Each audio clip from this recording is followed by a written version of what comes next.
Hey guys, what's happening? Hope you guys are having a fantastic day today. In today's video, we're going to take a look at Scarlet Nexus.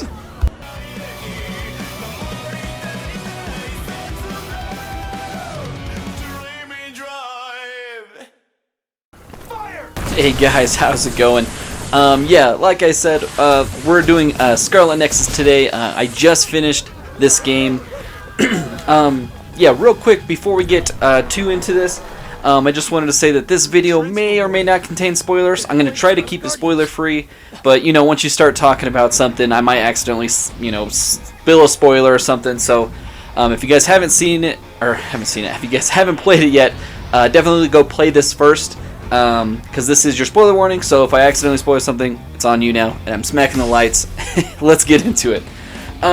So first off, this is called Scarlet Nexus. It's a JRPG by Brandi Namco, which I don't know. Their history of their games they've either been real bangers or they've been complete trash. I don't mean that like generally. I mean, there's been a lot of games that Brandi Namco has just come out with, and I'm just like, dude, this is garbage.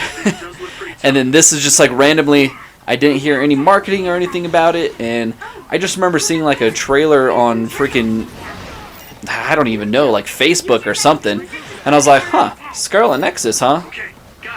So I like looked at it and I was like, it looks pretty good, and then I played the demo and I was like, alright, so I got it, and dude, it was a banger. It was one of those really good ones. So yeah, we'll go over the pros and cons really quick. Pros, the story was absolutely fire. It was so good. So many twists and turns, so many things that I just didn't see happening. Like, I don't know, I feel like sometimes games and even movies try to like subvert your expectations, and this definitely does that, but it's not in a way that I would expect. Like, because sometimes I feel like they do it just for the sake of like, oh, plot twist, and it's like, okay, well, that one wasn't really good. But this one had a lot of different like crazy reveals, crazy subverting expectations, plot twist, all that kind of stuff, and they were all freaking good. I was always like, oh, that's not how I thought this was gonna happen, or oh no, I didn't see that coming. So it was really good story wise. When you first start at the game, there's two main characters that you can choose from. You can start with Yuito. He's the male of the game. He's got a sword. He's got telekinesis, where he can move stuff with his mind. Or you play as Kasane, and she has like these like almost like shuriken type throwing stars, and she can move them with her psychokinesis as well. And you find out a little bit later that their power isn't necessarily psychokinesis, it's something else. So the story was really, really good. I played through both stories. Actually, I'm almost done with Kasane, but I'm like on like the very second to last chapter, and it's weird. It's like you start out separate. Kasane and Yuito's stories are separate, and then towards the ends they merge, because then you're like in a big group fighting the last boss. So the story was really good. And to get like a full perspective of everything that goes on in the game, I would recommend playing on both stories. I started with Yuito's, finished his, and then there are a lot of similarities, like a lot of parts where their paths cross. I can't talk. But there are like big key moments that happen, and you kind of get to see her perspective. For instance, fairly early on, Yuito sees Kasane kill her dad, or kill his dad, and that kind of starts the rivalry between them two. Rivalry. I literally can't talk, guys. I'm so sorry. And then you see her perspective, and you find out that she actually didn't kill, you know, his dad, and that there's other stuff happened. So for instance, like when you play hers, you accidentally time travel to the future, and you see like old Yuito, and he's got like a huge like samurai hat and a crazy samurai sword, and he's like blind, and that Yuito looked freaking awesome. I wish that we can get some of those cosmetics, but I haven't seen it yet. So story was really, really good. I guess I'll just kind of summarize it. I kind of said it already, but like you start out and your OSF members, which is like the military, everyone in this world not everyone, most of everyone has powers. That's kind of like this world that they set up. And there are people that don't have powers, and they're called duds. And it's almost like the opposite of what you would think of like a superhero movie would be. Like in superhero movies, like for Marvel, for instance, you got only a few people have powers and most people don't. Well, this is like the exact opposite, where most people have powers, and it's very rare to have somebody that doesn't, and those people are called duds. Well, they join the military to fight these enemies called the Others. And as the story progresses, you find out that what caused the Others was the extinction belt, and it basically rains down particles from space onto Earth, and it creates these monsters. And then there's 3 major cities that are all kind of competing to try to stop the Others or take control of the Others, or rewrite time. It's crazy story. Like, it's kind of hard to explain all of it in one sitting, just because there's so much information that happens. But basically, it gets going, and you find out that Yuito and Kasane are connected through what's called the red strings, and their power is psychokinesis, which, yes, they do have the power to move stuff, but they also have the power to time travel, gravikinesis. And basically, what sets this whole story in motion is that Kasane accidentally opens the Kunad gate, and it usually would close, right? Whenever these time travel portals open up, they usually close. But since Yuito had this power that we didn't know about, it conflicted with hers. They said resonated, and so instead of the Kunad gate closing, it stayed open, and it got bigger and bigger the more stuff that it sucked in. And that kind of sets the whole story in motion, like them trying to close this gate. And at the end, that's like the final thing they do, because when Kasane travels to the future, she sees, the Kunad gate is this giant freaking black hole, and it's just sucking in the earth. So yeah, story, absolute fire. I can go on forever. There's just so many plot twists, so much craziness that happens. And side note, they are making an anime TV show about this, which is freaking awesome. I'm definitely going to be checking that out now that I finished the game. And hopefully it goes more, because there's a lot of crazy stuff that happens. The next thing that really just shines in this game is the combat is just some of the best combat I've literally played all this year. Like, the combat was freaking amazing. And that's really the star of this game, is the combat. Like, you run into like a lot of the same enemies or same enemy types, and go through the same similar type areas, but they don't seem to get that boring, because just the combat is just so refreshing. I never once got tired. Even though I was fighting a lot of the same enemies, the combat was never like dull. It was always really fun. And after a while, fighting a certain enemy, you get them to a certain health point, and you can do a finisher, and all the finishers were super satisfying, super fun.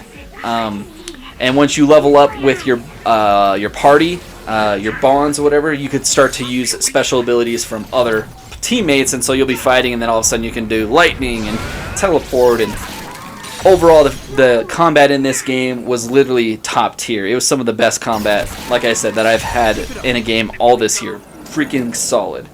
Art style was really, really cool. It's definitely it's an anime type game. For those that don't know, it's kind of similar. I guess it's a JRPG. So a lot of those Japanese role playing game, a lot of them are very anime type styles, kind of like Final Fantasy, but a little bit more of an anime look to them, or an anime like drawing style to them, more than like Final Fantasy, where they try to make it more realistic. So the art, I actually really like the art style. Art style was really cool. I love the colors. I love the flashy neon stuff when you used your powers and when you beat up enemies. Super cool. Next thing that I actually really enjoyed was the skill tree. I feel like a lot of games, you got a skill tree, and it doesn't necessarily really matter what you level up or what you don't. It didn't seem like it made that big of a difference. This one, it did. At least for me, I thought I noticed it. Like, for instance, you can get the double jump, you can get the double dash. I've noticed that, like, when I upgraded like certain parts of the skill tree where I did more damage, I definitely killed like certain enemies that took me a little bit longer way faster. You can go into these, I guess this kind of goes to combat, is the brain field, where you just basically enter like this, basically you go Super Saiyan, and you go into what's called the brain field, and you do a ton of damage. And I noticed that especially in the brain field, when I upgraded that brain field tree, I was just like freaking one hit and like big enemies that I would not normally would like take out. So it was a lot of fun. Like I said, art style, all that stuff, really great for this game. And that's just really good. I'm just like thinking about it, and it's like, all this stuff was really good. Unfortunately, there were some things that I felt like kind of weighed this game down in a sense. Are you okay? First off, this game has a ton of anime like tropes. Like even a lot of the characters, I just feel like are straight rips from other anime TV shows. Like, shoot, you have what's her name? Segumi. She's like this girl with short hair with eyes that can see. She's got like this clairvoyance powers. She's literally the same as what's that chick from Naruto? That's got the Byakugan, whatever. Same character. You got like a really like hothead character that's really angry at everybody, and then you got like, I don't know, it's just a lot of the tropes. Like even Kusane is literally, I felt like, was the exact same character as Akame from Akame Ga Kill, except for they just gave her freaking silver hair instead of black hair. Like literally the same like cold character. So a lot of these characters are just straight rips with a new coat of paint on them. And that's, I mean, and it's fine. I feel like it worked, but it's definitely like anime tropey, you know, where you like look at them and like, oh, yep, that's from this show, that's from this show, and that one's from that.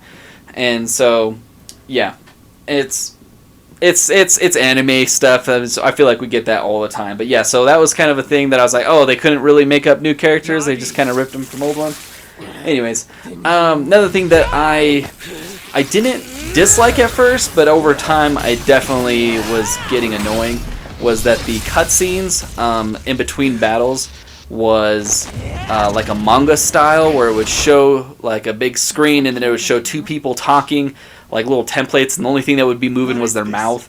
I don't know what that is called. I just called it like a manga style because you kind of read it, and even the background would change pictures like you're reading the manga. And at first I didn't mind that, but I mean, just after a while, especially when there's a lot of cutscenes, you're like, okay, now I might as well just, you should have just included the manga with the game and I could have just read that really quick. You know what I mean? Like, and there are definitely like cutscenes in the game that are actually fully animated, and I don't know if maybe it was just budget or maybe that's just the art style that they decided to go with. But I definitely felt like if they would have just made all of those cutscenes actually cutscenes and not like manga style cutscenes, it would have definitely been a huge plus for this game. Because like I said, it's kind of like weird. You like play for, you know, combat for 20 minutes and then you have a 20-minute cutscene. Because it's a manga style one, it's kind of slower and you don't go as fast as if you were just watching it. And so it's like 20 minutes fighting, 20 minutes cutscene, 20 minutes fighting, you know, and it flip-flopped like that for pretty much the whole game. Minus the last chapter. There was literally like a 2-hour. I was literally playing for like an hour and a half, maybe not 2 hours, of just a boss gauntlet or enemy gauntlet at the end, right before the final boss. And that one, I mean, that one was fun. I actually really liked it because, like I said, combat was top tier. And so when you got like an hour of just solid like gameplay, it was fantastic. Another thing that I didn't quite like was level design. Wasn't super great. It was pretty basic, pretty linear. You know, you usually just had one path to go down, and there wasn't a whole lot to look at. When you got to a new area, yeah, it was cool. You can look around and you're like, oh wow, that's cool. But just like the level design just wasn't very good. It was okay. It was, I would say, it was pretty basic, nothing too crazy, but nothing very good either. So another thing that kind of was annoying is that the game, for the most part, is fairly easy, fairly simple. You can literally go through the whole thing on like hard difficulty and not even have a problem, except for some bosses were just completely broken. Like, I'm not even joking. Like, I literally played the game on easy the entire, or not easy, the game was easy, but I played it on normal the whole time. And the first time you fight, what's his name? Yuito's best friend. I forget his name. He's just, like, incredibly OP, and I was getting stomped within, like, seconds. And it was so broken, and I was like, and I finally beat him, but it was just really annoying because it's like, you're playing the game at a certain difficulty the entire time, and then you hit this boss, and he's just freaking amped up to 10,000, and it's crazy. And there was another boss. Not the final boss. The final boss I felt was pretty good, but there's a few other bosses that were just like randomly super OP for no reason, just that they were OP, and it was kind of annoying. But you know, I figured it out. But like, yeah, like I say, plenty of boss fights weren't that hard, and then all of a sudden I hit Yuito's best friend that turns evil or whatever, and then all of a sudden like he is just stomping me into the ground. So another thing that it's kind of like I really like this, but also I didn't like it, was the bonds. There's times after each chapter that you go back to your hideout and you can level up your teammates, make bonds with your teammates, give them gifts, talk to them, all kinds of stuff. And it was okay. I didn't particularly like it because there's definitely parts where like the whole story, you got like 2 different groups, about 4 or 5 people in each, and Yuito's group and Kasane's group, and at first they hate each other, they're fighting each other, but there'd be like random cutscenes that was like, hey, I know we're fighting, but let's meet up at this restaurant and talk about games, or talk about girls, or let's go talk about, you know, what your workout routine is. It was just super random, and I felt like that could have been done way better, because I was like, there's literally, in the cutscenes, they would be like, yeah, I understand that you were trying to kill me, but let's go to this restaurant and talk about what my favorite soda is. And I'm like, what? What? This is so stupid. Like, and literally almost all of the Bond episodes, especially with the opposite team, because you do like random like Bond moments, because at the end, both teams kind of merge together to fight the final boss, right? You realize that on both sides that you kind of both been played by the same person, and so you team up together to take him down. But yeah, just a lot of the Bond episodes I just felt like were completely useless. But on the flip side, if you want to have all the cool moves and special abilities, you have to do the Bonds. And that kind of flips back to the things that I really liked, is like once I did have those things upgraded, like it was really cool to summon my my other party members' abilities and use them for just a brief second, or all this stuff. But you can't do that unless you level up bonds with them. There's I think 6 tiers, and you don't really get to see the effects of it really until you hit, I think, tier 3 or 4, where you actually get to steal their, not steal, but get to borrow their abilities. And so, yeah, it's like kind of a love-hate. It's like, yes, I really love using their abilities, but I gotta talk about their favorite soda or something. So it was just kind of, I didn't really like it particularly. Another thing that didn't quite like was there's a lot of like cosmetic options, but there's no way for me to see what they look like without purchasing them. So that was kind of annoying. It's like, oh, I want to see what this jacket looks like, or this mask looks like, but you don't actually get to see what it looks like unless you purchase it. So I thought that was kind of annoying. Good thing about that though is that you can purchase these things, and if you really don't like it, you can sell it for exactly the same price that you bought it for. So it's not like you really lost anything. It was just kind of annoying when I was trying to experiment to see what I liked, my cosmetic wise. It was like, oh no, I bought this. Nope, let me do it. You know, just time consuming stuff. But yes, overall, guys, I thought the game was fantastic. Some of those things I felt like were little things comparatively. Like I said, the story was really good, despite the manga-style cutscenes. Combat was literally top tier. I keep saying this in this video. Combat literally was freaking amazing. It was so good. And now, if I were to give this a rating overall out of 10, oh geez, I kind of went through 2 numbers, but I think overall I'd give this an 8.5 out of 10. I didn't think it was quite a 9. Some of the other games I played this year that I thought were a 9, I just didn't feel like it met that same level of greatness, I guess. But I didn't feel like it was quite an 8. I felt like it was, you know, in between, 8.5. So I thought that was perfect. Yeah, I forgot what I was going to say. Anyways, guys, we are going to end the video here. Let me know down in the comments below if you guys played this game. What you guys think? Yeah. Do you guys agree with my score? 8.5 out of 10, like I said.